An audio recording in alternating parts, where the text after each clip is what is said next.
చిరంజీవి గారు కొత్తగా అవును కనిపించారు అవును సినిమాలో. అవును తర్వాత మీ ఉమ్, ట్రావెల్‌లో ఉమ్, ఒక్కడు గాని, ఉమ్, ఉమ్, లేకపోతే ఉమ్, అర్జున్ గాని um, for that um, um, matter. Um, um, Arjun was a very well made అవును ఫిల్మ్ అండి. అవును అవును. But somewhere it misfired. మీకు ఉమ్, కారణం ఏమైనా ఉమ్. చెప్పగలరా సార్ అంటే దీనికి? ఒక్కడికి ఇమ్మీడియట్ గా యాక్చువల్ గా అర్జున్ అనేది రీజనబుల్ హిట్ అండి, అదేమి ఫెయిల్యూర్ అంటే సినిమా ఇట్ ఈస్ కాదు. నాట్ యాస్ బిగ్ యాస్ ఒక్కడు ఒక్కడు. అంటే మరి అదే వెంటనే చేసేసరికి మాకు ఎక్స్పెక్టేషన్ బాగా పెరిగిపోయి, ఆ ఎక్స్పెక్టేషన్ అందులోనూ ఇదేంటి సెంటిమెంటల్ గా వెళ్ళేసరికి హ్మ్. ఫ్యామిలీ ఓరియంటేషన్ వెళ్ళింది కదా కదా, అవునండి. అది కొంచెం వాళ్ళు అంటే ఆ, ఈ యూత్ ఆడియన్స్ కి కొద్దిగా తగ్గింది, గ్యాప్ వచ్చింది. బట్ ఫ్యామిలీ ఆడియన్స్ విపరీతంగా ఆదరించారు. అది అదేలేండి. ఒక్కడిలో ఉన్న టెంపర్మెంట్, ఆ, హీరోయిజం ఆ, ఆ. కొంచెం ఉమ్, ఇది వేరే మౌల్డ్ లో మొబైల్ ఉంటుంది. మోడ్ లో మీ దగ్గర నుంచి మళ్ళీ ఒక్కడే ఎక్స్పెక్ట్ చేశారు. కరెక్ట్ ఇది కొంతగా మారగానే మారిపోయింది. కరెక్ట్. తర్వాత మళ్ళీ మీరు సైనికుడు చేశారు. అవును మహేష్ ఒక్కడు బాబు. అవును అవును. సైనికుడు అంటే ఉమ్, వరుసగా మీరు 3 ఉమ్. సినిమాలు చేశారు 3 మహేష్ బాబు. సినిమాలు వరుసగా అవును ఆ. అవును. వాడింట్లో మీరు ఉమ్. స్టిల్ మీరు ఒక్కడే బెస్ట్ అని చెప్పగలరా? నేనా ఉమ్. నేనుగా జనం చెప్పడంతే మనం కాదు కదా, అంటే అలా యాక్సెప్ట్ చేయాలి కాదు. కదా. ఇప్పుడు సామెత ఏదో చెప్తారు చూడండి. పేరెంట్స్ కి ఒక ఒక చైల్డ్ మీద ఎక్కువ మమకారం ఉంటుంది. వాడు ఎంబీబీఎస్ కాకపోవచ్చు, అదే అదే వాడు ఇంకేదో కాకపోవచ్చు, యుఎస్ఎల్ ఎంఎస్ చేయకపోవచ్చు, బట్ వాడి మీద ఒక ప్రత్యేకమైన అభిమానం ఉంటుంది. అలా అడిగాను నేను. ఒక్కడి ఇది అంతే యూనివర్సల్లీ అంతే కదా, అంతే యాక్సెప్టెడ్ సినిమా కదా. నాకు కూడా అదే బాగా అదేనా? ఇష్టం. అదే బాగా ఇష్టం.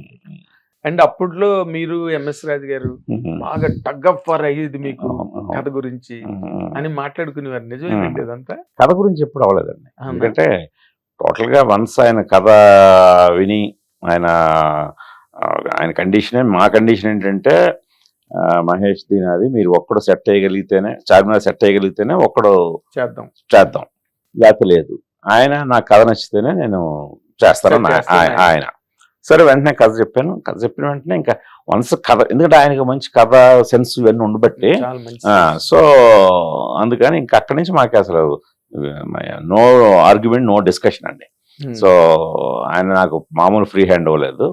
ఆ ఫ్రీ హ్యాండ్ ఇవ్వబట్టే ఆ రోజున 9 కోట్లు ఆల్మోస్ట్ బడ్జెట్, ఏది మామూలు రెగ్యులర్గా వెళ్ళేది మహేష్ బాబుకి 13 కోట్లు పెట్టాం. బా.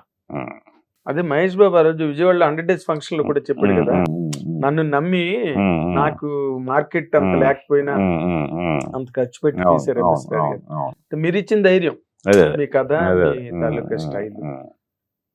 ఆ తర్వాత మీరు రాణి రుద్రమదేవి, అలా అంత పెద్ద భారీ బడ్జెట్ రాణి రుద్రమదేవి, ఆ కైండ్ ఆఫ్ ఫిల్మ్ ని మీరు ఎత్తుకోవడానికి కారణం ఏంటి సార్? నాకు హిస్టరీ చెప్పాలని బాగా ఉండేదండి, అది నేను చాలా సందర్భంలో చెప్పాను. సో నాకు నాన్ డీటెయిల్గా ఉండేది 8th స్టాండర్డ్లో అది రుద్రమదేవి. సో అప్పటి నుంచి ఆ కథ అంటే నాకు చాలా ఇష్టం. సో డైరెక్టర్ అయిన తర్వాత ఆ కథ చెప్దాం అనిపించి అది గట్టిగా ఒక్కటి తర్వాత నుంచే గట్టిగా ప్రయత్నించాను. అది తర్వాత చాన్నాళ్ళకి కానీ కుదరలేదు. అందువల్ల అది నేను బాగా ఫిక్స్ అయ్యాను, రుద్రమదేవి కథ చెప్పి తీరాలి అది. మళ్ళీ సొంతం. కానీ చాలా ఇబ్బందులు పడ్డారు కదండి ఆ సినిమా. సొంతం అంటే అదే, నేను నా రెగ్యులర్ ప్రొడ్యూసర్లకి అందరికీ చెప్పాను ఆ కథ.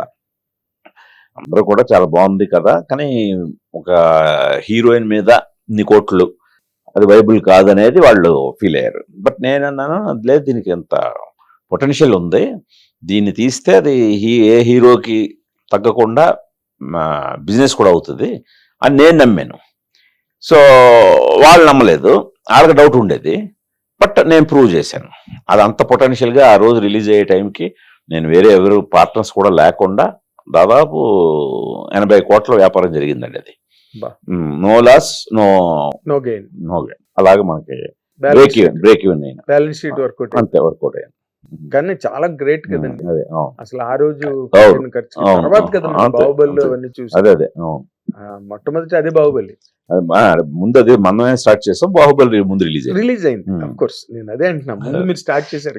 అవును అంత జైగాంటిక్ బడ్జెట్ తో చేయడం.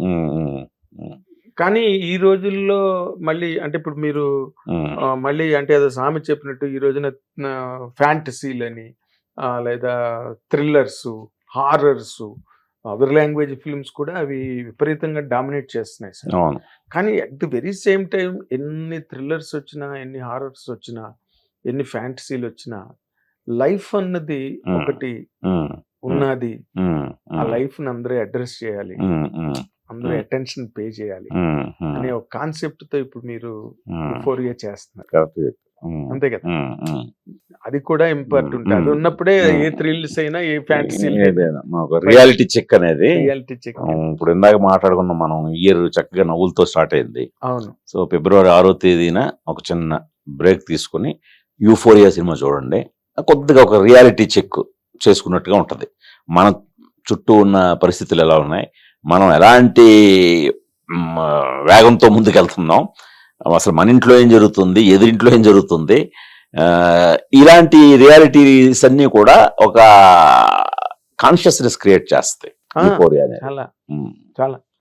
ఇప్పుడు అంటే ఇప్పుడు ప్రెసెంట్ సొసైటీలో ఏం జరుగుతున్నది అంటే పోస్కో చట్టం అనే కాన్సెప్ట్ ఒకటి, తర్వాత మళ్ళీ అంటే డిఫరెంట్ థింగ్స్ ఉన్నాయి. డ్రగ్స్ పక్కన, గేమ్స్ పక్కన, ఎన్నో నానా రకాల మెలడీస్, సోషల్ మెలడీస్ అన్ని ఉన్నాయి. వీటి మీద మీరు ప్రత్యేకంగా దృష్టి కేంద్రీకరించి ఇలాంటి సినిమా నేను తీయాలి అని అనిపించడానికి ప్రధానమైన ఒక ప్రేరణ అనండి, లేకపోతే ఒక ఇన్స్పిరేషన్ అనండి అని అడిగితే ఏం చెప్తారు సార్ మీరు?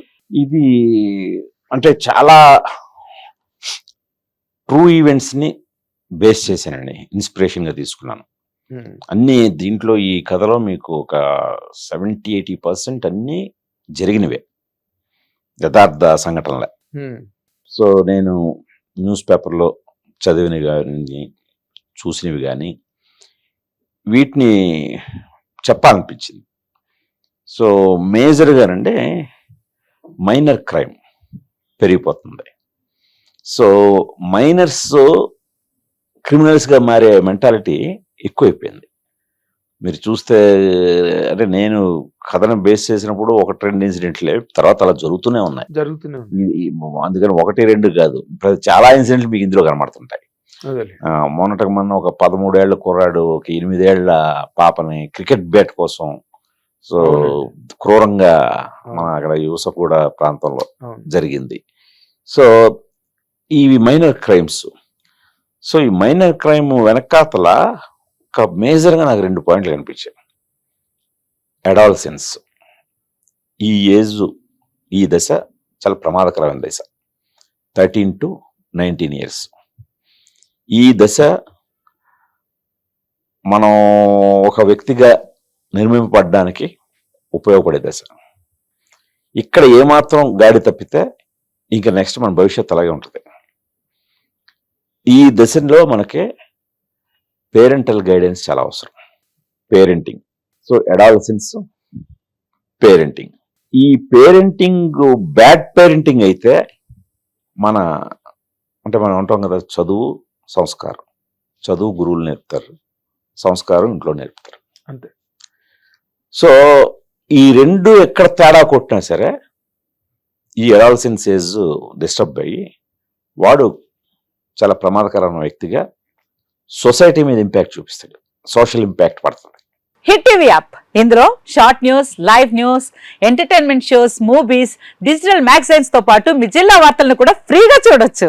ఇంకెందుకు ఆలస్యం, వెంటనే హిట్ టీవీ యాప్ ని డౌన్లోడ్ చేసుకుని ఫ్రీగా ఎంటర్టైన్మెంట్ పొందండి. Hit TV app. Hit TV app. Please download hit TV app. Hit TV app ని ఫ్రీగా డౌన్లోడ్ చేసుకుని ఎంజాయ్ చేయండి. మీకు నచ్చిన ఎంటర్టైన్మెంట్ కోసం హిట్ టీవీ యాప్ ని ఫ్రీగా డౌన్లోడ్ చేసుకుని ఎంజాయ్ చేయండి. హిట్ టీవీ యాప్ ని డౌన్లోడ్ చేసుకుని ఆస్వాదించండి, ఆశీర్వదించండి. ఇంతమంది సెలబ్రిటీలు హిట్ టీవీ యాప్ ని డౌన్లోడ్ చేసుకోండి అని చెప్తున్నారంటే ఎంత మంచి యాప్ ఆలోచించండి. అమెరికా అమెరికా అమెరికా అమెరికాలో చదవాలనుకునే వాళ్ళకి విశ్వసనీయమైన పేరు మన శౌర్య కన్సల్టెన్సీ. UK లో 1 year masters, UK లో 1 year masters, 2 years work permit up to 5 years visa. Contact Saurya Consultancy. Contact 89851 89851.